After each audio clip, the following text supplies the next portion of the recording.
આજના અવસરે બધાની ભક્તિ સાકાર કરવા માટે સ્વામી બાપા એ મધ્ય ગર્ભગૃહમાં પધારશે અને મધ્ય ગર્ભગૃહમાં પધારીને સ્વામિનારાયણ ભગવાનની સર્વોપરી મૂર્તિ આજ સુધી સંપ્રદાયમાં ન પધરાવાઈ હોય એવી અદ્ભુત દિવ્ય મૂર્તિ એ મહંત સ્વામી મહારાજના કરકમળો દ્વારા અત્યારે સ્થાપિત થશે. ગુણાતીતાનંદ સ્વામી સાથે બિરાજશે મહારાજ. ત્યાંની અત્યારે વેદોક્ત વિધિપૂર્વક સ્થાપના થશે.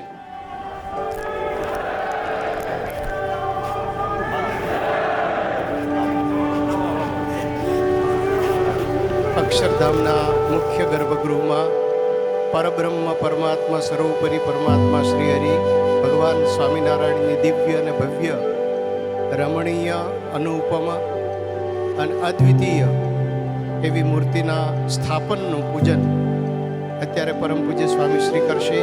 તજનવત્સલ દીનબંધો નિષ્કામ વલ્લભ બૃહદ વ્રત દ્રુગ દયાલો.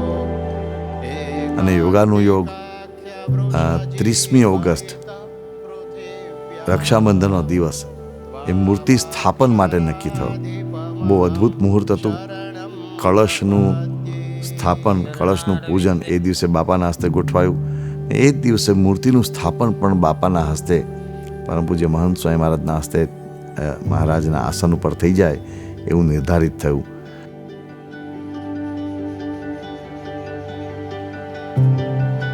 ખરેખર વિશેષ અનુભવ ક્યારે થયો કે જ્યારે બાપા 30 તારીખે ઉપર પધાર્યા ને, એ પધારી અને મૂર્તિની નીચે બહુ સારી રીતે કોઈ પ્રોબ્લેમ ઊભો ના થાય એ રીતે સેટઅપ બધું વ્યવસ્થિત પથ્થર મૂકી અને 2 ફૂટની હાઇટ જેવી મૂર્તિ કરેલી.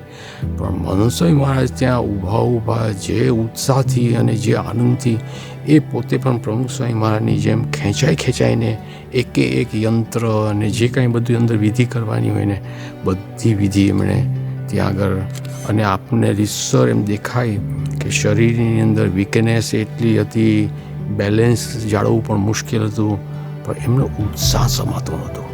એ વિધિ જે છે ને એમણે જે પ્રેમથી કરીને ત્યાં જ અડધું તો આપણે ઠરી જાય.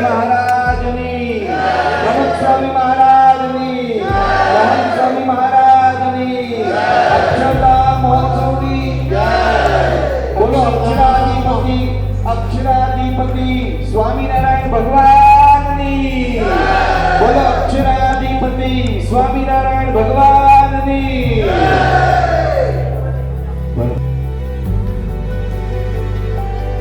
મોહન સ્વામી મહારાજ પગે લાગ્યા એ મૂર્તિને. અને ત્યારે પણ આપણને મોહન સ્વામી મહારાજના સમગ્ર વિગ્રહની અંદર, સમગ્ર શરીરમાં, અંગોમાં આપણને એ પ્રકારની ભક્તિ, પ્રેમ, જેને પરમ પ્રેમ અને દાસભાવ આ બધું છે એના દર્શન આપણને તે વખતે સારી રીતે થયેલા.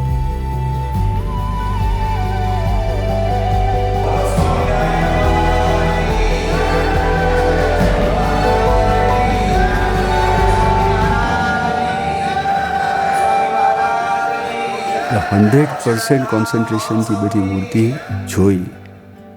અને જ્યારે જોતા ત્યારે એમની એક નજરમાં તો બધું આવી જાય.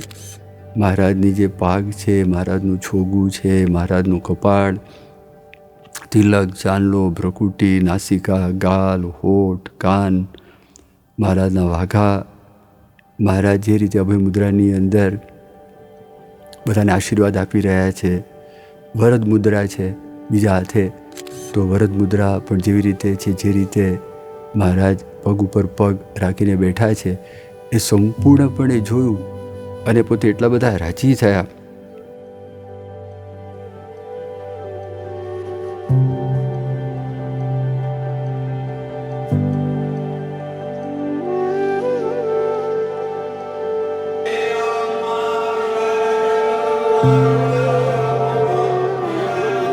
આપણે એ પ્રાર્થના કરીએ કે પરમ પૂજ્ય મહંત સ્વામી મહારાજના કરકમળો દ્વારા અક્ષરધામનો પ્રાણ પ્રતિષ્ઠા મહોત્સવ સર્વોપરી ઉજવાઈ જાય. આખા વિશ્વમાં ડંકો વાગે એવો અક્ષરધામનો પ્રાણ પ્રતિષ્ઠા મહોત્સવ ઉજવાઈ જાય. આપણે એ પણ આજે પ્રાર્થના કરીએ કે પરમ પૂજ્ય મહંત સ્વામી મહારાજનું સ્વાસ્થ્ય 100 વર્ષ સુધી ખૂબ નિરામય રહે. તમામ હરિભક્તો તને મને ધને સર્વ પ્રકારે સુખી રહે એટલે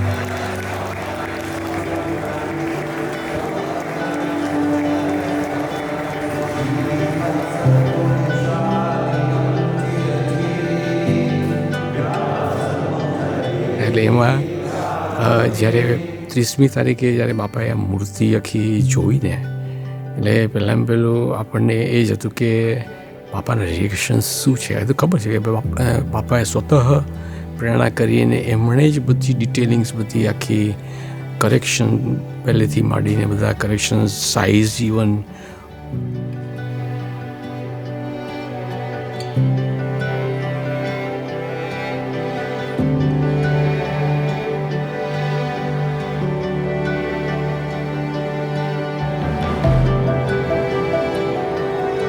એમ લાગ્યું કે આપણે કંઈક આયોજન કશું નહોતું પણ એમની અંદરનો ઉત્સાહ ઉમંગ જે છે ને એ કંઈક અનેરો હતો અને એ એમણે સામેથી માઇક માંગ્યું. મૂર્તિ અદ્ભુત છે.